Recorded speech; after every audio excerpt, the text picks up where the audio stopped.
La physique classique est une branche de la physique qui décrit le comportement de la matière à l'échelle macroscopique, à un niveau où il n'est pas nécessaire d'utiliser les principes récents de la physique quantique pour expliquer son fonctionnement.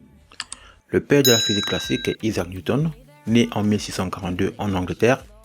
Il est un mathématicien, physicien, philosophe, alchimiste, astronome et théologien. C'est également une figure emblématique des sciences.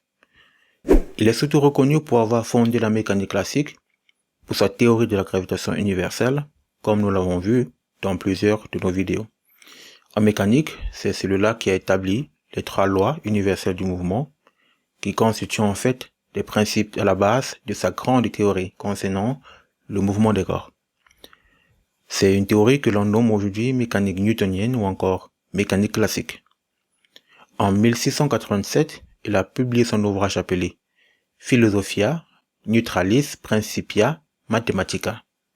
Elle est considérée comme une œuvre majeure dans l'histoire des sciences. C'est dans cet ouvrage qu'il décrit la loi universelle de la gravitation.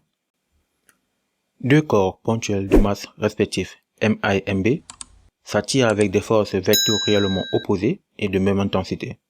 Cette intensité est proportionnelle au produit des 2 masses et inversement proportionnelle au carré de la distance qui les sépare. Ces 2 forces opposées ont pour axe commun la droite passant par les centres de gravité de ces 2 corps. La norme de la force exercée sur le corps A par le corps B est donnée par cette célèbre formule.